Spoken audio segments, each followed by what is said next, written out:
kilungu mona mono mawa e molo kilumba mona mono mawa e.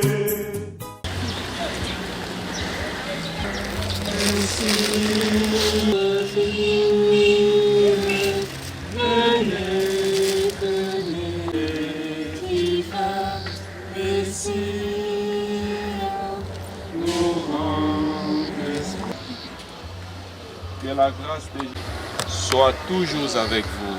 Et avec votre esprit. Bien-aimés dans le Christ, bonjour. Bonjour. Ce matin, en séjour dominical, nous la connaissons très bien. C'est pour bénir ces lieux où habite, demeure notre fille Maria Sabrina qui nous a guidés. Nous savons il y a 2 ans. Nous sommes venus car la pitié chrétienne nous a fait rassembler pour bénir cette pierre tombale pour Maria Sabrina qui reposera son corps jusqu'à ce que brille les jours glorieux du Seigneur. Sainte Marie, Mère de Dieu, priez pour nous pauvres pécheurs, maintenant et à l'heure de notre mort. Pleine de grâce, et Jésus le fruit de vos mains, Maintenant et à l'heure de notre mort. Pleine de grâce, le Seigneur est avec vous. Vous êtes bénie entre toutes les femmes, et Jésus, le fruit de vos entrailles, est béni. Priez pour nous pauvres pécheurs, maintenant et à l'heure de notre mort. Je vous salue Marie. Pleine de grâce. Dieu de qui vient tout réconfort, tu as établi dans la justice que nos corps mortels formés de la terre retourneraient à la terre, mais dans ta miséricorde, tu as changé cette loi pénible en témoignage d'amour. Tu as accordé à Abraham, le père des croyants, une sépulture dans la terre promise. Tu as exalté le dévouement de Tobie à ensevelir ses frères. Tu as voulu que ton fils unique soit déposé dans un tombeau neuf, d'où il se relèverait, vainqueur de la mort et gage de notre résurrection à venir. Voilà pourquoi, Seigneur, nous te prions, par la puissance de ta bénédiction, que cette pierre tombale a construit à l'ombre de la croix pour recevoir nos corps mortels, soit un lieu de repos et d'espérance pour ta fille, Maria Sabrina Mavaka Ladina. Conseiller, le corps de notre fille repose dans la paix, jusqu'au jour où elle se relèvera immortelle lors de la venue glorieuse de ton Fils. Conseiller, la pensée des vivants, nos pensées, s'élèvent vers l'espérance d'éternité. Que de ces lieux monte vers toi la prière pour ceux qui reposent dans le Christ et pour célébrer sans fin la miséricorde. Nous te l'avons ainsi prié par Jésus-Christ, ton Fils unique, notre Seigneur et notre Dieu, qui vit et règne avec toi dans la communion de l'Esprit Saint, un seul Dieu pour les siècles des siècles.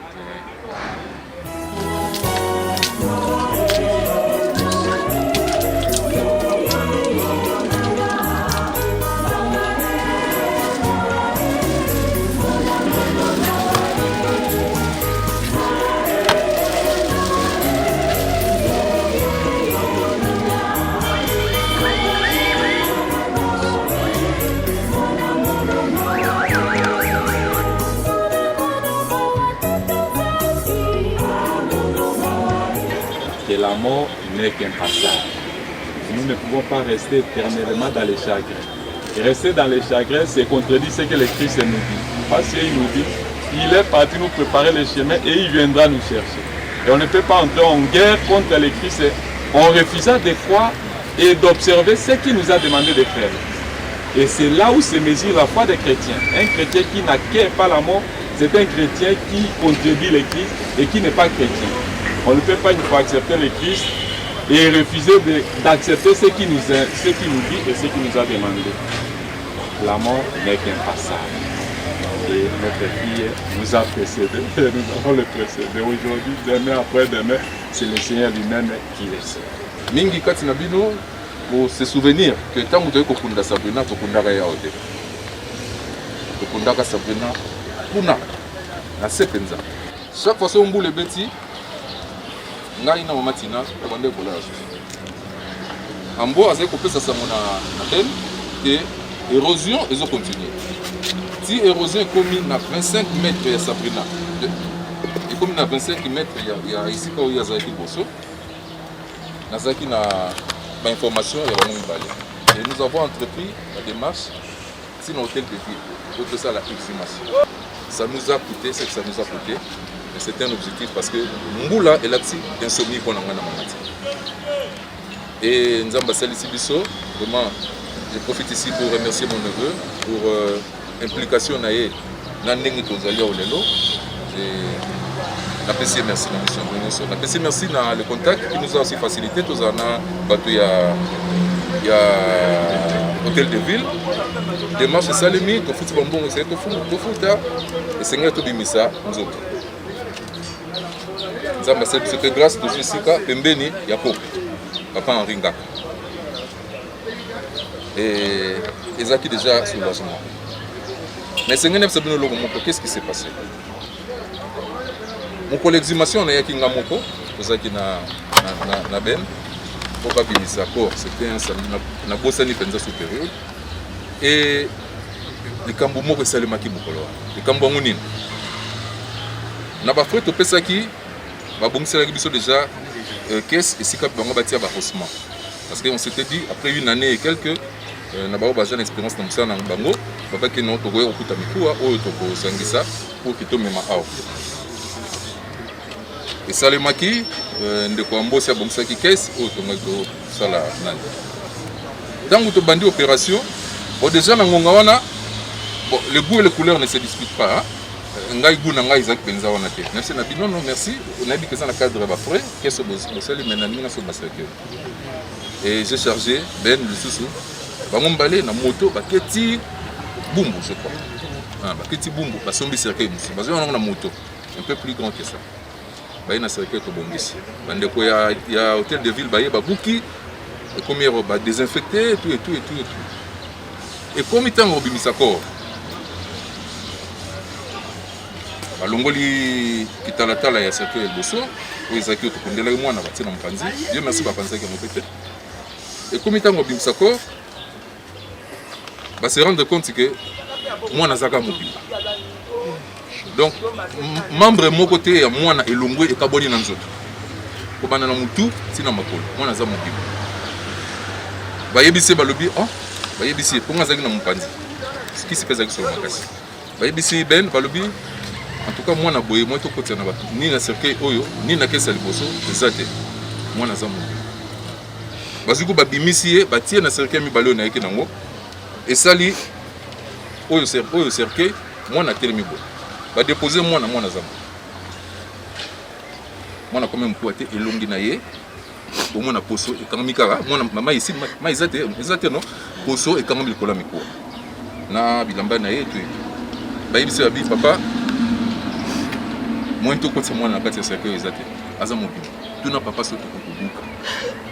Moi na zala qui en retraite. Tu na papa soto kokubuka. Alors c'était comme si Batubola qui ngai monté. Naibisi nabi, je ne saurais pas voir ça. Tamina longwa. Alors tant on a bandit na baluki na bandokende, na selo sambo moko, na lobi Seigneur sur la croix. Balinga ba briser yo makolo. Lokola les deux malfaiteurs bazaki pemeno ba kufa na noté. Mais quand va se rendre compte que au kufa ki Batubola ki na côté. C'était ça ma prière. Nazo kende tout Nazola la moto si manga bazate parce que yazaki kuna abane pas filmer. Bandeko na sala ki 10 mètres té. Ba fossoyeur ba bengi ngai. Bazaki ba témoin na ngaba. Papa yaka. Top. tant on a eu, bah c'est un oh non mais tu constaté, cercueil est bébité. Cercueil est bébité. Nathalie P mélange d'un cercueil aux homona mélange ya mai na makila. Juste na fond. Na fond wana mais pembe o ezaki na elle côté oyo. Na pe elle mosusu oyo na pe likolo. Pembe wana ya tissu pembe kaka. Likolo ya cercueil le quoi to kotika ba na ni fleur naturelle. Kasa moko et vandaki likolo ya cercueil. Alors kasa on attend ba longoli et tiki le quoi dessin moko ya feuille. Hein? Donc il dessin dans mon contour hein, parce que on est vendu une année n'engue pola qui essaie le coup la moi dessin likolo ya cercueil blanc ya moi hein le longoli nous sommes tout boîte et le moi n'était pas là bah papa non cercueil bébité cercueil za malade cercueil intact ben il yo amboyo cercueil est intact pour nabiso toujours recycler cercueil on a pas continuer dra auto memaki na oyo ya bongisaki bazuka ka pona bakisa susu likolo ya oyo ezalaki bazongisi mwana kangi cercueil batomboli cercueil bato mibale cercueil kilo boye oh mon ça c'était mon cas ça kenda na yetu etu mais bayuki cercueil kilo et moi je regardais na ce cercueil pour voir ce qu'ils ont qui na humidité tout et tout je vous dis na monaki humidité mon côté la preuve batia on a mutu sans que va se plaindre que pour finana tout ko toboka rien toye awa bande ko mbosi babongisa libulu. Mais le roi est sous calcul, il y a cercueil, il y a mouqueté, il y a osman. Mais ce qui est retiré sous corps, autre longue qui kuna, le boule comme mouquet. Parce que kafo, parce que obligé sous, va creuser, va côté ma colo, pour que moi na côté. Par image nous serons là tout filmer qui en haut, mais ça que malheureusement l'école yabana, moi na zaki na classe commandant mukolo moko, avec ma téléphone parce qu'il fallait couvrir moi événement na bango, sans moi boto la téléphone. On a payé dernièrement notre sango la image mais ça c'est resté en nous et kozonga nanga kozonga mukolo wana eza souci maote bien que naiko tika naiko punda mwana pour la deuxième fois mais on a monaki c'était ça m'a réconforté kingai parce que ngana kanti tokolo kota miko abo kozu mwana en un donc ndenge azalaki wana vraiment nepsakati na kenga pour nanga ya sala matanga sala matanga mais aza maman et mon boti parce que na yanga ko kanité donc c'est dit tout ça la pierre et à l'occasion tous la résolution de moi na biso avanda akimia pour nous pour ça là donc merci na bino nyonso à côté de ton grand-père le Seigneur est vivant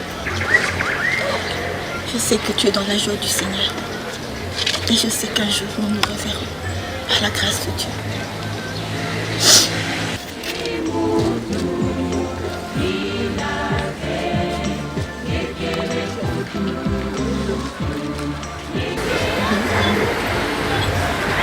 Marissa repose à côté de moi.